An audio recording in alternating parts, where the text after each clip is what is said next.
The sun was not even awake yet, but she was, in the cold darkness before morning. A small girl with bare feet stepped out of a tiny hut.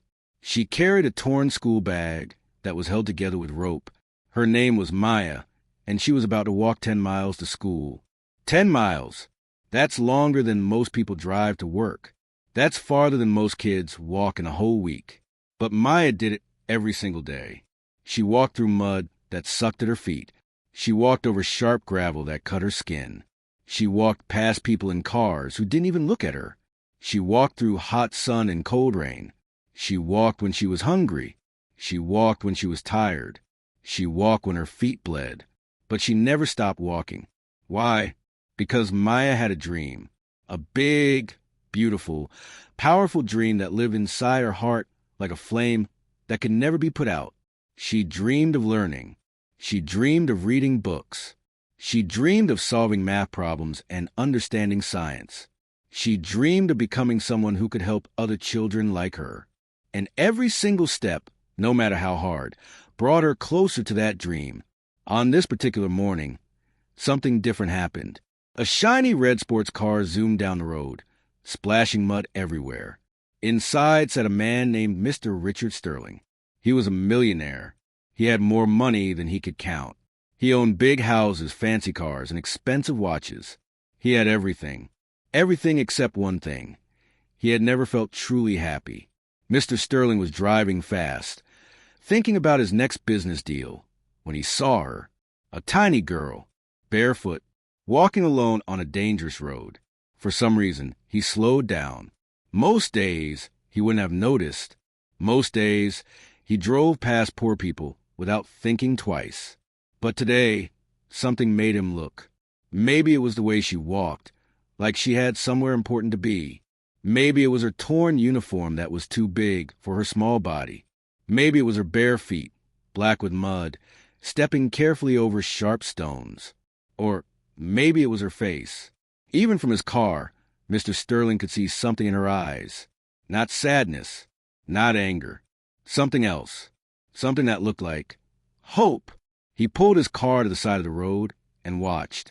The girl didn't notice him. She just kept walking, her lips moving silently. Was she talking to herself? Mr. Sterling's curiosity grew stronger. Who was this child? Where was she going so early in the morning? And why was she all alone?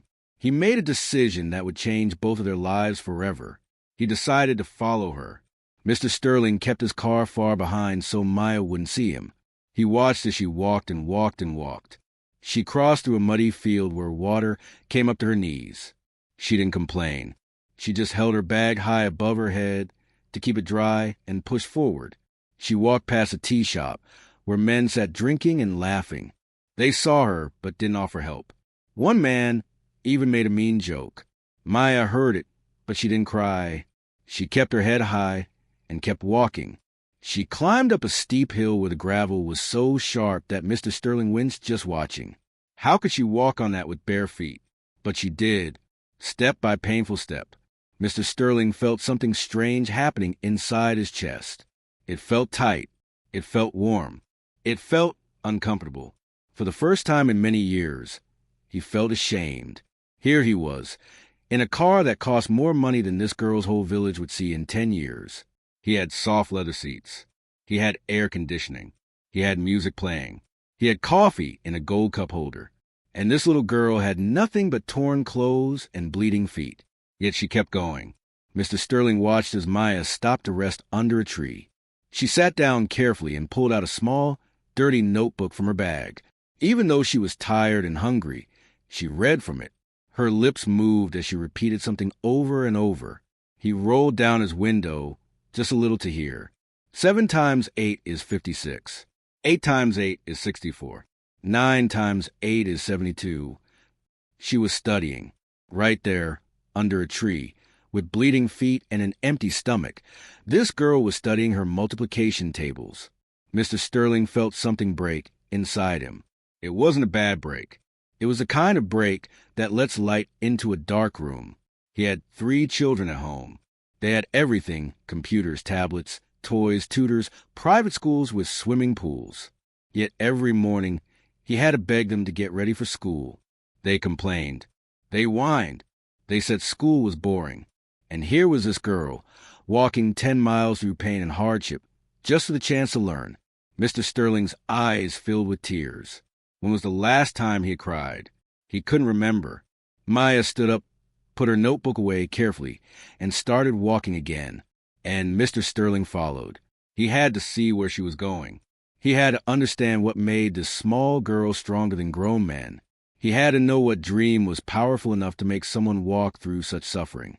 The sun was rising now, painting the sky orange and pink. Maya's shadow grew long on the road ahead of her. She looked like a tiny warrior marching toward battle. And in a way, she was... Mr. Sterling didn't know it yet. But following this girl would teach him the most important lesson of his life. A lesson about real wealth, real strength, real purpose. Maya walked on, and the millionaire followed, both of them moving toward a moment that would change everything. After 2 hours of walking, Maya finally arrived. Mr. Sterling parked his car behind some trees and looked at the building in front of him. His mouth fell open. This was a school? The sign hanging crooked on the gate said, Hope Valley Primary School, but it looked more like a building that should be torn down, not filled with children. The roof had holes in it. The walls were cracked. The windows were broken and covered with plastic sheets. The playground was just dirt with no swings or slides. There were no computers, no library, no cafeteria, just 4 rooms with old wooden benches and a blackboard. But as Mr. Sterling watched, something amazing happened. Children started arriving from all directions. Some walked, some ran. They all wore the same faded uniform as Maya. They all looked poor. They all looked tired. But they were all smiling. They were excited to be at school. Mr. Sterling couldn't believe it. His own children had everything, yet they hated school. These children had nothing, yet they ran toward it like it was a playground full of toys. Then he saw something that made his throat tight. Maya reached into her torn bag and pulled out one pencil. Just one. It was so small that she could barely hold it. It had been sharpened so many times that it was just a tiny stub. A little boy came up to her. He looked sad. Maya, I lost my pencil yesterday. My mother will be angry. Can I borrow yours? Without even thinking, Maya broke her tiny pencil in half. She gave the boy the bigger piece and kept the smaller one for herself. Here, she said with the brightest smile. Now we both have one. The boy's face lit up like someone had given him a bar of gold. Thank you, Maya. You're the best friend ever. Mr. Sterling's hands were shaking. He gripped his steering wheel tight. This girl had almost nothing. That pencil was probably the only one she owned. Yet she gave half of it away without hesitation. She didn't think about herself first. She thought about her friend. When was the last time Mr. Sterling had given something that cost him anything? Sure, he gave money to charity sometimes, but it was money he would never miss. It didn't hurt to give it. Maya had given something that hurt to lose, and she did it with joy. The school bell rang. Actually, it was just a teacher hitting a metal pot with a stick. The children rushed inside, laughing and pushing playfully. Mr. Sterling watched through the broken window as Maya sat on a bench with 5 other children. They shared 2 books between them. The teacher wrote on the blackboard with a piece of white stone because they had no chalk. But Maya's eyes were shining. She raised her hand to answer every question. When the teacher asked who could solve a math problem, Maya jumped up so fast she almost fell over. She was happy. Truly, deeply happy. Mr. Sterling thought about his own life. He had everything money could buy. A mansion with 20 rooms. Cars he never drove. Clothes he never wore. Food he never finished. But when was the last time he had jumped out of his chair with excitement? When was the last time he had raised his hand, eager to share something he learned? He couldn't remember ever feeling that way. He had spent his whole life chasing money, making deals, building his business, getting richer and richer. He thought money would make him happy. But sitting in his expensive car, watching a poor girl with half a pencil smile wider than he had smiled in years, Mr. Sterling realized something shocking. He was poor, not in his bank account, but in his heart. Maya was rich in all the ways that mattered. She had courage. She had determination. She had kindness. She had joy. She had purpose. And he had, what? Money that couldn't buy a single moment of the happiness he saw on her face. At the end of the school day, Maya came out with her classmates. They gathered in a circle under a tree, and Mr. Sterling crept closer to hear what they were saying. When I grow up, one boy said, I want to be a doctor and help sick people. I want to be a pilot, another girl shouted. I want to be a singer, a small child said. Then Maya spoke, and her voice was quiet but strong. I want to be a teacher, she said. I want to build a school close to our village, so no child has to walk 10 miles like I do, so everyone can learn and read and become whatever they dream of becoming. The other children cheered. You will, Maya. You will be the best teacher. Maya smiled, but then she looked at the sky. Dark clouds were gathering. Oh no, it's going to rain. I need to hurry home before the storm. She said goodbye to her friends and started her long walk back. Mr. Sterling's heart was pounding. He watched her small figure getting smaller and smaller on the road. Then the rain started. Not gentle rain. Heavy, pounding rain that soaked everything in seconds. Maya had no umbrella, no raincoat, nothing to protect her. Mr. Sterling saw her try to cover her head with her bag, but it was useless. The rain was too strong. She was getting soaked. Her feet were slipping in the mud. She was shivering from cold. And something inside Mr. Sterling broke completely. He couldn't just watch anymore. He grabbed his umbrella and jumped out his car. His expensive shoes sank into the mud. His designer suit got splattered. He didn't care. He ran toward Maya. Wait, he called out. Maya turned around, surprised. Who was this man? Mr. Sterling held the umbrella over her head. Let me walk with you, he said gently. Maya looked up at him with wide eyes. But, sir, you'll get wet. And your car. The car can wait, Mr. Sterling said. You shouldn't walk alone in this rain. So they walked together, a millionaire in muddy shoes and a poor girl with bare feet, under one umbrella, through the storm. Maya talked as they walked. She told him about her dreams, about wanting to be a teacher, about loving to learn even though it was hard, about her mother who worked all day but still helped her study at night. With every word, Mr. Sterling felt his old life falling away like old skin. When they finally reached Maya's home, Mr. Sterling stopped and stared. It wasn't even really a house. It was a tiny hut made of mud and sticks. The roof was made of old metal sheets.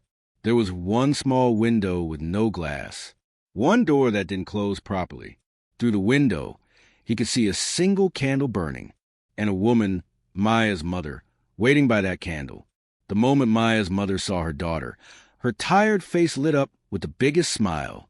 She ran out into the rain and hugged Maya tight. My precious girl, you're home. Come inside, I made you some rice. It's not much, but... She stopped when she saw Mr. Sterling standing there with the umbrella. Thank you, sir, she said with dignity. Thank you for helping my daughter. Mr. Sterling couldn't speak. His throat was too tight. He just nodded. As Maya disappeared into her tiny home, laughing with her mother, Mr. Sterling stood in the rain, letting it wash over him. He had thought he knew what wealth meant. He had thought he knew what mattered in life. But this little girl with her one pencil, her torn bag, her bleeding feet, and her unbreakable spirit had just taught him something his expensive education never could. She had taught him what it meant to be truly rich. Mr. Sterling didn't sleep that night. He sat in his huge mansion, in his expensive chair, staring at nothing. He kept seeing Maya's face, her smile, her bare feet, her broken pencil, her tiny hut with one candle. And he kept hearing her words, I want to build a school close to our village, so no child has to walk 10 miles like I do. At 3 a.m, Mr. Sterling made a decision. He picked up his phone and started making calls. He didn't care that it was the middle of the night. This was too important to wait. Hello, is this a construction company? Yes, I need builders. Tomorrow morning. I don't care if it's Saturday. I'll pay triple. I need the best team you have. Hello, is this a school supply company? I need everything. Books, pencils, notebooks, desks, Chalkboards, computers. Yes, for a whole school. How fast can you deliver? Hello, is this the architect? I need blueprints for a school. A beautiful school. Not fancy, practical. Strong. Safe. With real windows and a good roof. I need it by morning. He made 20 phone calls. 30 phone calls. He called everyone he knew. By sunrise, Mr. Sterling was standing at the entrance to Maya's village with something that village had never seen before. 10 trucks full of building materials. Bricks. Cement. Wood. Metal sheets for roofing. Glass for windows. Paint in bright colors. 20 builders with hard hats and tools. An architect with blueprints. And Mr. Sterling himself, wearing simple clothes and work boots instead of his fancy suit. The villagers came out of their huts, rubbing their eyes. What was happening? Who were all these people? Then Maya came out. She saw Mr. Sterling and her eyes went wide. Sir? The man from yesterday? What were you doing here? Mr. Sterling knelt down so he was at her eye level. His voice was gentle but full of emotion. Maya, yesterday you walked me home through the rain. But really, you walked me home to myself. You taught me something I had forgotten. You reminded me what matters in life. He pointed to the trucks and builders. You said you wanted to build a school close to your village, so no child has to walk 10 miles. Well, I can't wait for you to grow up and do it, so I'm going to help you do it now. Maya's mouth dropped open.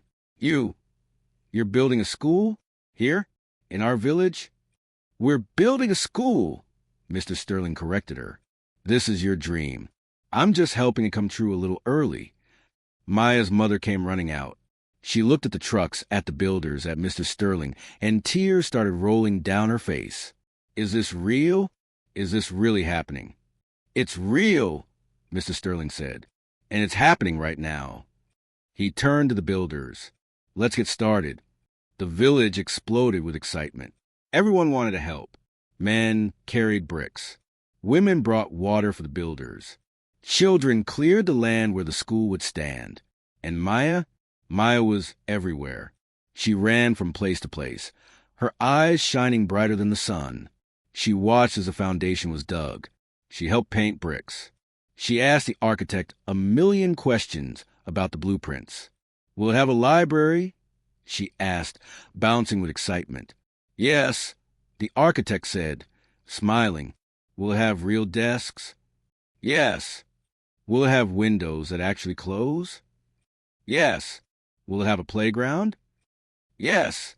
With swings and slides and everything. Maya screamed with joy and hugged the architect, getting paint all over his shirt. He laughed. He didn't care. Mr. Sterling worked alongside everyone else. He carried bricks. He mixed cement. His hands got dirty. His back hurt.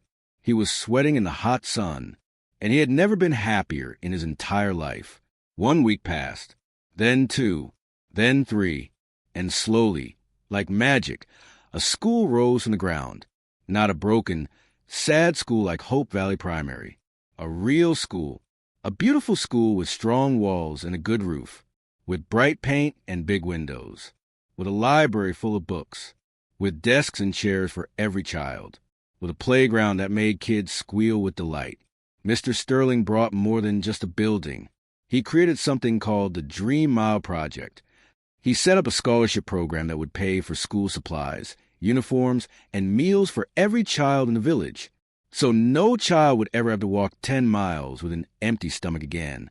He hired good teachers and paid them well, so the children would get the best education possible. He even built a small medical clinic next to the school, so if a child got sick or hurt, they could be helped right away. But the most important thing he did, he told everyone where the idea came from. On the day the school opened, the whole village gathered for a celebration. There were balloons and music and food. Everyone was dressed in their best clothes. Reporters had come from the city with cameras. They wanted to interview Mr. Sterling. They wanted to write stories about the rich man who built a school. They wanted to make him look like a hero. But Mr. Sterling shook his head. No, he said firmly. I'm not the hero of this story. He took Maya's hand and brought her to the front of the crowd. This girl, he said, his voice shaking with emotion, is the real hero. Her name is Maya. She's 10 years old, and she has been walking 10 miles to school every single day, through mud, through rain, with bare feet, with hunger, with nothing but a dream in her heart. The reporter started taking pictures of Maya. She looked scared of all the attention, but Mr. Sterling kept talking. Maya taught me something I had forgotten. She taught me that real wealth isn't in your bank account. It's in your courage, your kindness, your determination, your dreams. He turned to look at Maya. I was a poor man pretending to be rich. She is a rich girl who the world treated as poor. Well, not anymore. He raised his voice so everyone could hear. This school has a name. From this day forward, it will be called Maya's Dream Academy, because dreams like hers deserve to come true, and children like her deserve to have every opportunity to fly. The crowd erupted in cheers. Maya's mother was crying. The other children were chanting Maya's name. And Maya, she was crying too, but they were happy tears. She ran to Mr. Sterling and hugged him tight. "Thank you," she whispered. "Thank you for believing in my dream." "No," Mr. Sterling whispered back, his own tears falling. "Thank you for teaching me that dreams are worth more than all the money in the world."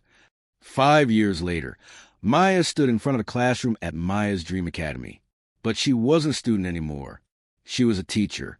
At 15, she was the youngest teaching assistant the school had ever had. She helped the younger children with their reading and math. She walked them to school every morning.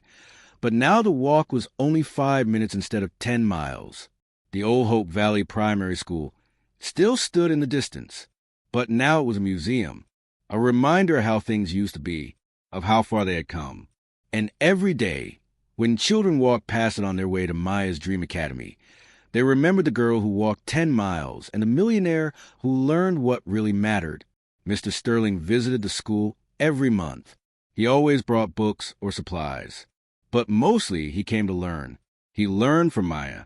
He learned from the other children. He learned that the best investment he ever made wasn't in stocks or real estate. It was in dreams. And sometimes on quiet evenings, he would stand at the gate of Maya's Dream Academy and think about that rainy day when he walked a little girl home under an umbrella. That was the day he stopped being a millionaire and started being rich.